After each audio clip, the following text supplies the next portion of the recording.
Hey everybody, it's your bro Luke Feast, back at you with another video. Today, I'm gonna animate SpongeBob SquarePants. I'm gonna get on to the drawing, the inking, coloring, the voice acting, and the animation, keyframing. So stay tuned, and I hope you enjoy this video.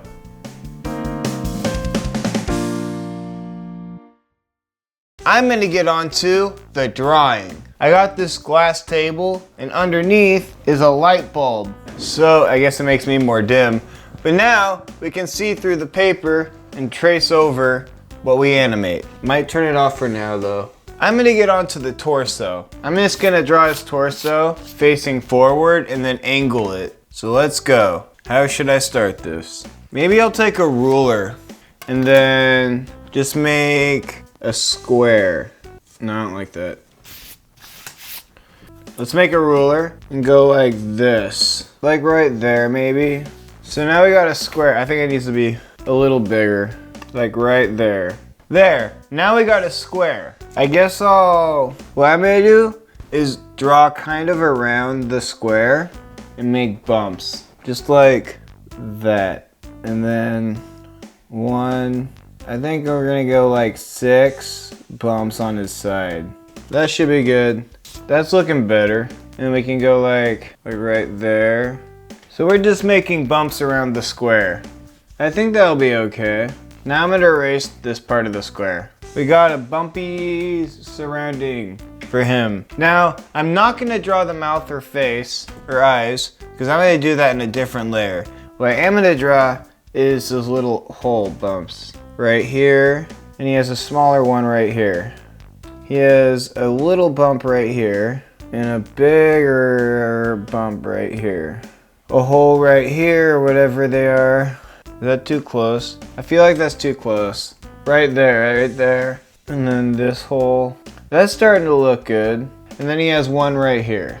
So now, I am gonna add a paper over it. And I think I'm gonna draw the eyes and the nose and the mouth. So now we can turn on the light table. And we can see through the glass, see through the paper. I'm gonna draw 2 eyes right here. Like ovally.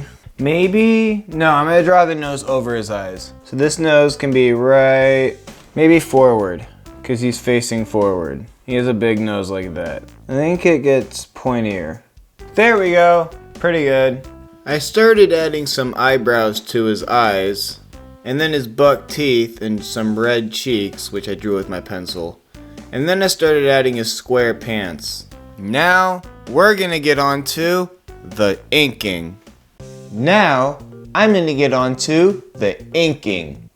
When you look at a picture of SpongeBob, you may notice the torso, his spongy outer layer, looks a little different. The lines kind of get fatter and smaller, and they're a different color. So I have a tool we can use to make that kind of effect. Now this pen, 1mm pen. And if you go to Michael's, you can get like different size pens, like 0.5mm pens, 0.3mm pens, and yada yada. But this one, it just has the letter B on it. And I noticed that it looks different. It's like a brush. We can draw on the paper in a different way. So with this pen, you can kind of make it more wavy. It will be more bold, but you can make it straight, make it fatter if you want. It kind of gives a different edge to it. It just looks different. So I'm gonna use that to color his torso, or ink his torso. I'm gonna use that to ink his torso. And then for his mouth and face, I'm just gonna use a regular pen. Speed roll time.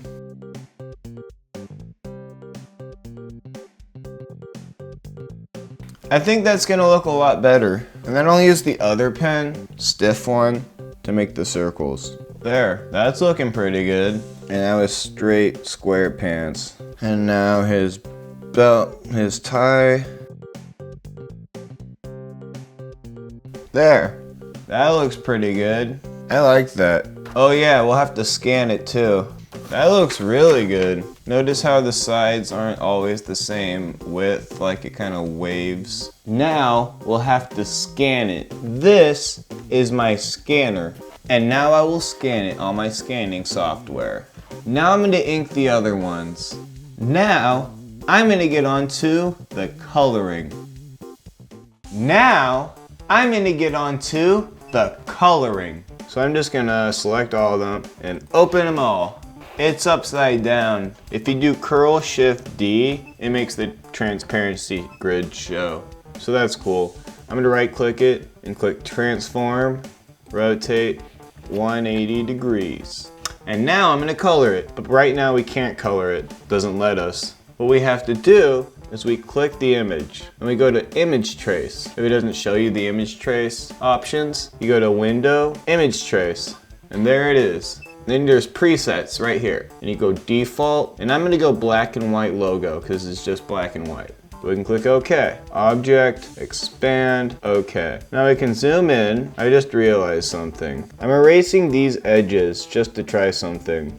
I'm going to erase these edges right here where the sponge part hits the... And the reason for that is because if you look at a picture of SpongeBob, the outer lines of his drawing is like a light green. So I want to make that the same color. That color, or maybe like, let's try that for now. Maybe we can make it a little more yellowy green. And then we can color this part. Let's just go with that yellow. And I feel like this could be more like, I think that's looking a little better. Should be darker, I think. There we go. I like that color right there. The inner layer of his circles, I'm just gonna color the whole thing like this. His porous circles. I'm gonna select the lines and the circles because it looks like they blend together. I think that color looks really good. Like a light green. And now I'm gonna do his pants. I guess I'll redraw these. So what color are his pants? They're like brown. Let's just do, oh, that's white. And this is brown. Like right there. And then his belt buckles are black. He has a red tie. And these have like holes in them. So I'm just gonna do this. No, I want white there. There. That looks pretty good. Now, I'm gonna select the body, the direct selection tool, and go copy and paste it into this untitled document. I'm gonna get these little pieces out of the way. And now we can export it. We can go File, Export as, I'm just gonna make a new folder, and I'll call it Torso Forward. And when you export this kind of stuff, remember to make it a PNG so the background's transparent. There we go. Now, all we have to do is copy the same colors. I also drew these mouth movements right here, so we can do the talking. I'm gonna take out the background. We can take the eraser tool again and erase that and that. Now I'm gonna copy SpongeBob's body and paste it right here. And now we can just select this outer layer, use the eyedropper tool, select the color to make sure it's the same color. And the holes, just make sure they're the same color. And he has a red tie. Now we can copy that torso. And then the next torso. But I think you get the idea. Now, I'm gonna get on to the voice acting. Now, I'm gonna get on to the voice acting. What should I say? I'm SpongeBob. I'm just gonna do my best. I wanna hang out with someone today. Hey Squidward, wanna hang out? Go away. Go away. Hey Sandy, wanna hang out? Huh, I guess she's not home. Hey Patrick, wanna hang out? I'm busy, SpongeBob. Oh well, I'll just play with myself. That's what she said. Now, I'm gonna get on to the keyframing. Now, I'm gonna get on to the keyframing on Adobe Animate. So we got the canvas, we got the timeline right here, and we got some folders. I got one for audio, mouth, and SpongeBob. And these are the audio files I made. They only accept AIF and WAV files, no MP3 files. So we can drag the audio file in, those audio voice actings I made. And we can also drag in these mouth movements I made. I made mouth movements for his vowels and his body parts. So now before I get into the background drawing, I want to do something. I want to select all of these mouth movements and drag them into the canvas. We can select all of them, right click it, and click Convert to Symbol. And I'm going to call this Mouth Movements. And what this does is create a frame picker tool. So if we right click it again and click Edit Symbols, we can add a layer. And there are 9 mouth movements. So I'm going to add 9 keyframes. And for each mouth movement, I'm gonna put it into each keyframe onto this new edit symbols canvas. So we're just copying the mouth movements, paste it onto this new layer. Now we got all the mouth movements on different keyframes on this edit symbols canvas, which looks like this. And you know it's the right canvas when you look up here and there's this little card symbol, and if you go back, it'll go here. So if we click this and go to frame picker, which is under window frame picker, you can see that we can choose mouth movements and click them easier for what he wants to say. So now I'm gonna start adding the audio layers in background. I'm gonna add the first audio layer. I want to hang out with someone today. That's the first line. I'm gonna add a layer. I'm just gonna make a random background. I'm gonna start making it white and just draw. Maybe he's in his living room, so we can just go like this. He lives on a pineapple too. So I'm gonna go like that, take that out. So we're just drawing the background. This will be like his front door and his wall. And we can make his window. That looks pretty good. Now let's color the background. What color is the inside of his house? I'm gonna look it up. So I'm gonna make a blue house. Yeah, that's a little too blue. And we can make his window. And he has a tan floor. That should be good. And that'll be his door. He has that little boat door. It looks like that. I'm just gonna make that his door. Now, I'm gonna add a layer. And I'm gonna add SpongeBob. Let's start with this torso. And drag it down, maybe right here. And we can add his legs. And I'm gonna drag that down too. Let's see how this looks. I hope it looks okay. Moment of truth, when you put it all together. Now we'll add his arm. I think I wanna rotate it and then add the asset warp tool. We can bend it and we can shrink it down. It's right here. I'm gonna copy and paste that arm and flip it horizontal. There we go. Now, I'm gonna add a layer for his mouth and face. So we got his eyes right here, which can shrink down a little bit. And we got his nose, and we're gonna put that right here. And now his mouth, and that can go right here. I like that, that looks really good actually. Now his pupils. Maybe he's looking towards the door. I like this style. There, now we got SpongeBob. I actually might wanna add these on a layer above this mouth movement because the mouth might overlap with the face. Now we got SpongeBob. So what I'm gonna do is start adding keyframes. So maybe he turns his body right here, add a keyframe, delete his body. We can add the onion layer to see what's behind it. And then we can add his body right here. And then his arm can move up. Then we're gonna have these eyes move just a little bit to make it look animated. Maybe his nose angles. And we can add another keyframe for his next turn. I just add these body turns right there. Maybe that moves a little more that way. And his nose can turn more. Maybe just one more. We can add that right here. Bring that layer up. And angle his nose again. Maybe his arm needs to move with his body more. I'm gonna make his arm move a little bit. And a little bit more this way. I forgot to add the blinking. I feel like we could add blinking though. I might just add a layer and draw it. I usually just draw the blinking on paper, but fuck it. We're gonna draw the blinking like this. And then we can use that and fill that. We can add another keyframe for the blink. And maybe he blinks a little more. I guess doing it this way isn't too bad. I always forget to draw the blinking on paper. And then maybe he fully blinks right here. We can just draw two blinking.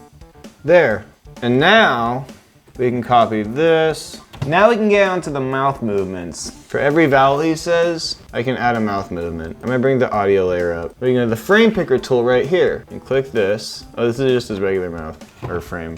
So if we go to the library and we go to mouth movements with the frame picker tool we created, we can drag that into his mouth or his body on the layer. But right now, it's just gonna be looping a bunch of different mouth movements. What you wanna do is click the mouth, go to frame picker, and click single frame. And maybe click his first default mouth. And click the mouth movement, and every vowel he says, you can add a different mouth movement. So he says, I, and then the oo sound, and then the o sound, and then the a sound. And then we can move the mouth a little bit because his body's moving. There! Now we finished the sentence. Let's see how it looks. I want to hang out with someone today. That looks pretty good. And now if you want to export it, you go, I'm gonna save it. File, export, video media. And you can put it into whatever file you want. And then you can make it 4K, whatever. And then you have to have Adobe Media Encoder installed for it to work. So we can click export. And then it exports. And it renders. And voila. Now I got us the first shot. I think I'm gonna end the episode there. Stay tuned for more animation tutorials. And if you wanna see future cartoons, you can check them out on this channel. And if you wanna see future gaming videos, you can check them out on this channel. So stay tuned for that. I want to hang out with someone today. Hey Squidward, want to hang out? Go away. Hey Sandy, want to hang out? Huh, I guess she's not home. Hey Patrick, want to hang out? I'm busy, SpongeBob. Oh well, I'll just play with myself. That's what she said.